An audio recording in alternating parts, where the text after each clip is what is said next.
Hello everybody, welcome back. This week we are wrapping up the process approach. I know you're sad to hear this. We've been talking about clause 4.4. Past two episodes we've worked our way from clause A all the way up through clause F. If you've missed those, I definitely recommend go back, check them out. It'll bring you up to speed.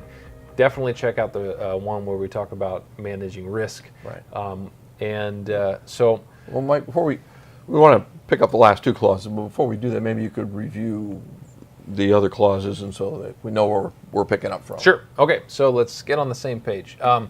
So clause 4.4 says the organization shall determine the processes needed for the quality management system and their application throughout the organization, and organization shall determine A, the inputs required and the outputs expected from these processes, B, the sequence and interaction of these processes, C, the criteria, the methods, including measurements and related performance indicators needed to ensure the effective operation and control of these processes. Organizations shall determine D, the resources needed and ensure their availability, the assignment of the responsibilities and authorities for these processes. That's a big one right there. And finally, F, the risks and opportunities in accordance with the requirements of 6.1, and plan and implement the appropriate actions to address them. Another big one. So. Yes. So we're caught up. Now that brings us to G, which actually seems to be a compilation of the old clauses E and F. All right, so G, organizations shall determine the methods of monitoring, measuring as appropriate, and evaluation of processes, and if needed, the changes to processes to ensure that they achieve the intended results. Yep, and here's where those KPIs come from that you're all familiar with, and the pairs, and so they're not going anywhere. Yeah, they're probably being enhanced. All right, so the last clause of the section, which is H, it reads, organizations shall determine opportunities for improvement of the processes and the quality management system.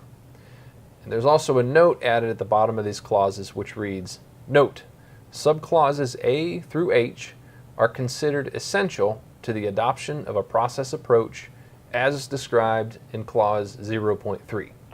Yes, and if you were so excited to read all this, you would find in clause 0.3, it's talking about the process approach upon which the whole standard is based. Yes, and it's significant that 0.3 specifically points out two key methods of managing processes, which are plan, do, check, act, and risk-based thinking. Right, that's the reason why we spent entire episodes on each of those, Yeah. and which gave him the opportunity to make fun of me.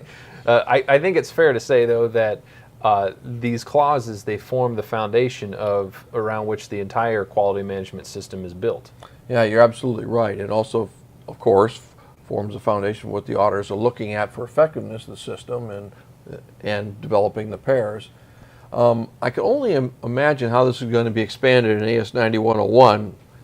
See, Yeah, which is, if everything goes according to plan, that should be out in November-ish. November timeframe, yeah.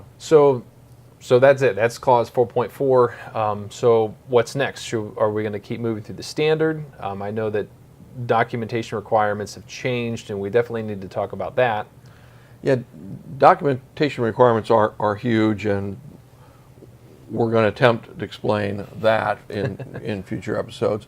But we want to look at an equally critical clause directly related to this whole process approach, which is core to what we're talking about here. Yes, and not only does it link directly to process approach, but it actually gives it meaning within the bigger picture. Yes, you're right. So one of the things that we also have on tap for you is Roger Ritterbeck, who's the aerospace sector manager for BV, Bureau Veritas, the largest aerospace registrar in the world, is going to be on some of these episodes, and what he's going to address is some of the questions you might have, in particular how auditors are going to be auditing some of this stuff. So we're excited to have Roger. He's an excellent auditor as well as speaker and manager, and so we invite you to contact us with whatever questions you might have that you'd like to see answered. We've got some ones we'd like him to answer too, so we're kind of interested in having him here. So make sure you continue to address questions to us so we can do that. So. Yeah, it's going to be great. Excited for that. Yeah. So that'll do it for this week. We're going to wrap it up, and we'll see you next week. In the meantime, again, questions, whether they're going to be for Mr. Ritterbeck or for this program in general, we welcome them. You can hit us up on our website. You can email us. No, after last week's crop circles, we're done. So we look forward to hearing from you, and we'll pick it up again next week.